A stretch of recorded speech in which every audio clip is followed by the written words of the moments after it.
Hello, it's me again, and another very important episode because you will find that the first few episodes, simplistic as the information may sound, are actually the most foundational, most important episodes of the entire channel. Because many people who feel that these are too simplistic for them are usually the ones who have ignored them, not applied to their lives, and then not been successful in the maintenance of a fitness program or any kind of high energy level activity that they want to participate in. So in the previous video, we talked about energy management in terms of preparation for a workout. Today, I want to share with you two fundamental and most important principles in reaching our objectives and making any kind of progress in any kind of fitness training routine or rehabilitation routine from an injury. And these two principles, again, may sound so simplistic to you, but I can almost guarantee that the majority of people do not follow one or both of these principles. And they are, namely, the principle of goal setting and the principle of progression. Now, it sounds very simple, right? Who doesn't know that we need to set goals? You probably even know we need to set long-term goals, short-term goals, medium-range goals, and then try to accomplish each along the way. Receive feedback from your body, listening to your body, modifying your program, and trying to reach the next level, the next goal along the way, and then eventually trying to achieve your long-term goal. Most of you know all these. But when it comes to fitness training, many of us do not apply it to our fitness routine. And I'm going to explain to you why. The second one is the principle of progression. So either you have no long-term goal or you have no means of seeing progress. And I'm going to give you several examples in this video how these principles are flouted, and the people who flout them actually have become unsuccessful in achieving their fitness goals, but who think that they have very valid reasons not to achieve their fitness goals. Now, it's not me trying to push my goals and my agenda upon people. I'm talking about people who genuinely believe that they have the answers to a good workout and yet do not achieve what they want to achieve in those workouts and their long-term objectives. And here's how it goes. Normally, it's a flouting of a combination of the principle of goal setting and the principle of progression. And as I mentioned along the way, I'm going to give you several examples. Very, very eye-opening examples. Okay, what is the principle of goal setting? You might know, as I mentioned, that we need to have a long-term goal. But most people do not set a goal that is high enough for the long-term goal. They base the setting of their long-term goal on their current level of fitness. And that is a mistake. Because if your long-term goal is based on your current level of fitness, it's not going to spur you or motivate you enough to make much progress. Imagine if now you can walk 5 kilometers and your long-term goal is to be able to jog 5 kilometers. The amount of progress going from walking 5 kilometers to jogging 5 kilometers is not a big deal. Will you need 10 years to achieve it? Probably not. Will you need 1 year to achieve it? Maybe. In most cases, 6 months to 8 months will be plenty of time to go from being able to walk 5 kilometers into being able to run 5 kilometers, jog 5 kilometers. We're not talking about breaking 15 minutes in the 5K from walking within a year. We're not talking about that. We're talking about just jogging in the 5 kilometers. Now, most people can achieve that within a year, maybe even 6 to 8 months. But if you do not have a longer term goal that you can aim towards over the next 3 to 5 years, 10 years, what you want to achieve during that time, say you want to run longer and longer distances, or you want to run them faster and faster, those are long-term goals that are worthy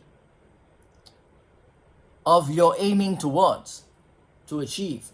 Because if you don't have those long-term goals, the motivation isn't there to drive you forwards.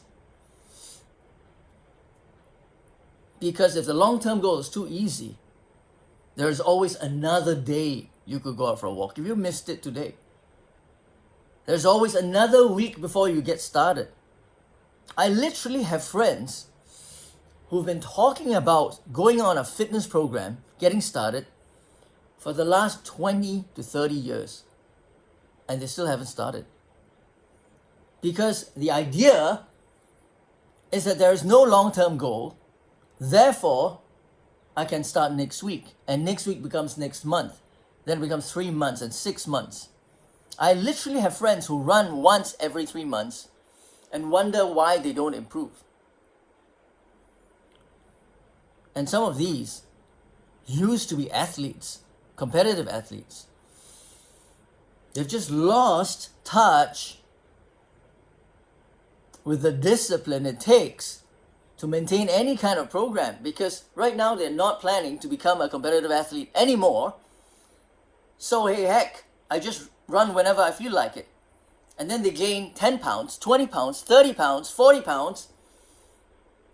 And before you know it, they're not even thinking about any kind of goal worth working towards, because they're thinking, I'm too old now, and is there a program for seniors?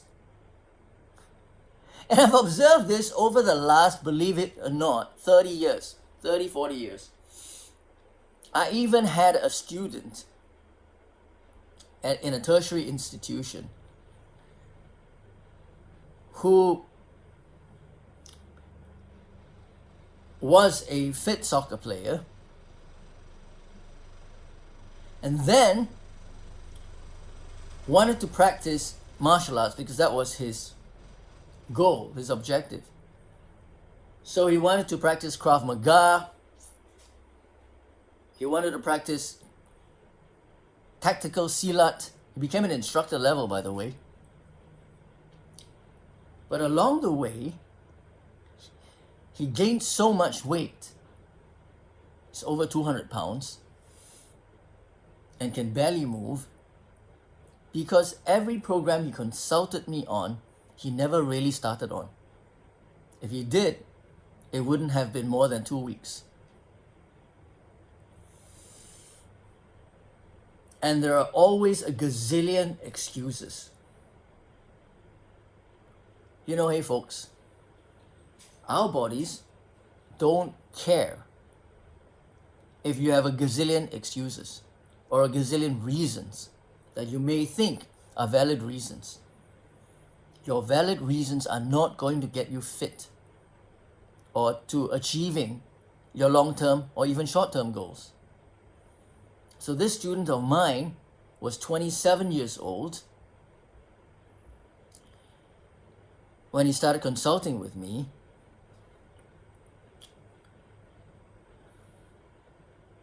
And he asked me one program to the next, and I wrote him one program to another with regards to specific training for martial arts that he never did.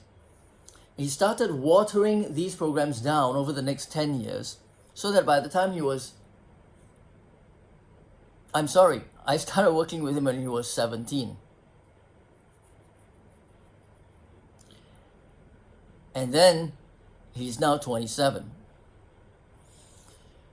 So over the 10 years between the age of 17 and 27, He went from asking about martial arts specific conditioning exercises all the way watering it down till we reached the point where he was asking me whether he should perform home exercises prescribed for housewives. And you notice his long-term goal was to become a tactical silat instructor, a Krav Maga instructor. Do you think a home exercise routine meant for housewives would get him fit enough to become a tactical silat or Krav Maga instructor?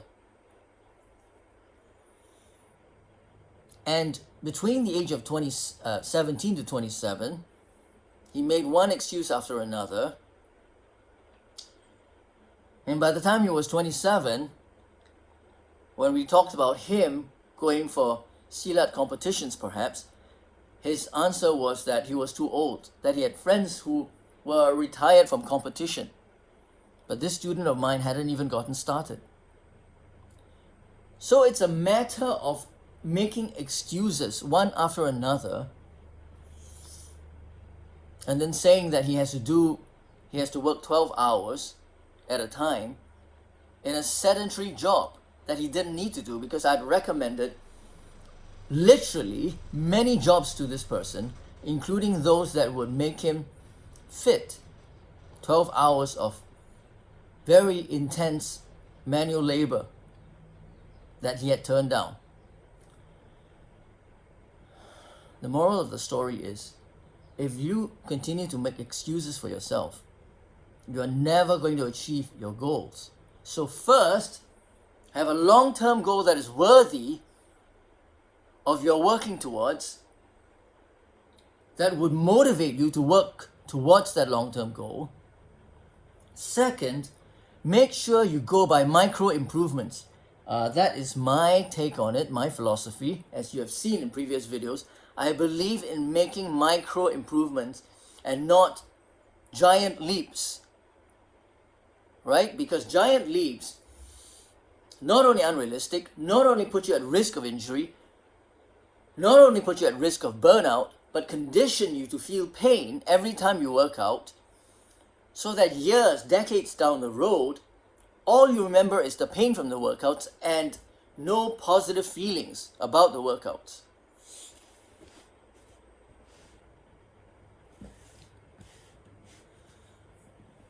So, what is the principle of progression?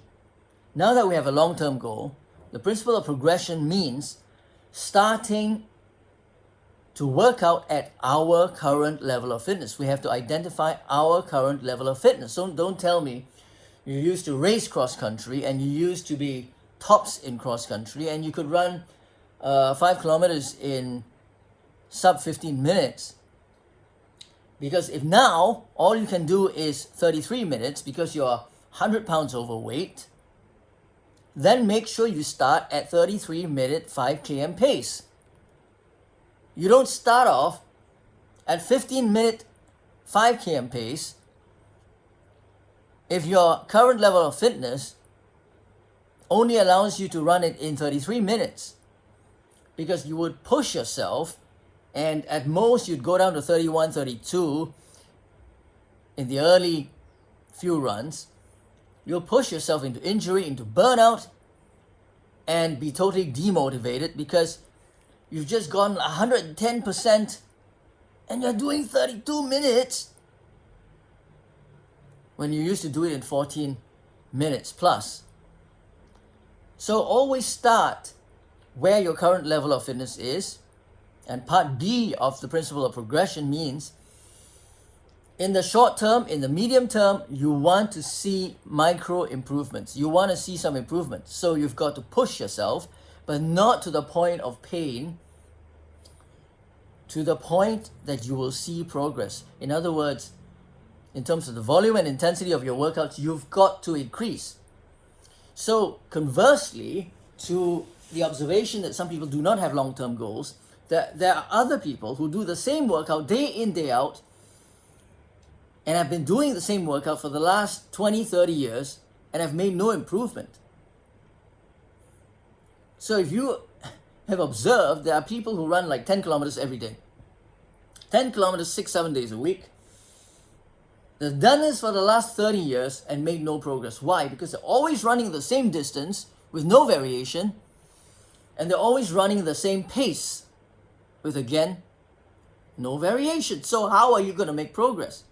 There has got to be fluctuation of intensity and volume from week to week, from day to day, so that you train, you recover, you train, you recover. You've got to have hard, easy days. So you see, it's about having a long-term goal. It's about starting at our current level of fitness. And if you have laid off for the last 2-3 weeks from intense training, and I'm not saying lay off altogether, because if you lay off altogether from a cardiovascular workout for 21 days, we know that you have dropped to baseline. You're back to the starting point. So it doesn't matter if you can run 15 minutes now, if you can run 5 kilometers in 15 minutes now, but if you haven't worked out at all in 3 weeks, you're going to be back down to baseline. You're going to have lost all of your cardiovascular fitness that you gained as a 15-minute 5 km runner. And you've got to start from scratch. Of course, if you start from scratch 3 weeks later versus 3 months later, or 3 years later, or 30 years later, it's a huge difference. And this is where we come to the principle of recovery and return. From my experience, from my personal experience, you would need 3 days to come back from a 1-day layoff. You say, no, I can't push myself. Yes, you can, but again, at the risk of injury, at the risk of burnout, and at the risk of total demotivation. Because all you remember is the pain you've conditioned your body to feel. So if you lay off for 1 week, you need another 3 weeks to come back. So that's a loss of 4 weeks. Therefore, the moral of the story, the first objective is never to lay off. You know, I've actually literally met people who say, what's this about laying off? I mean, you can always do it next year. You can always do it the following year, right? And usually those are the people who don't manage to maintain any kind of fitness program. And they don't manage to achieve any kind of fitness objective. When you meet someone like that, that's usually the observation you will observe of such people. If you have the mentality, I can always do it next year, I can always do it the following year, what's the big deal? You will never push yourself to progress towards your goals. What we want is a good long-term goal, high enough to motivate you to achieve it, to pull you along. We need intermediate and short-term goals, but we need to start where we are now and then make micro increments. So not increments that are too large, micro increments. Starting from where we are now. Maybe you used to run 5 kilometers in 13 minutes, and now you can only do it in 35. Start at the 35-minute 5 km fitness level now, instead of trying to achieve. You say, oh, I used to run it in 30 minutes, so today I can run it at least 20 minutes. If you're 200 pounds overweight, you think you can do that? That's being unrealistic. That's telling me that the next time I meet you, 2 months later, you would have given up.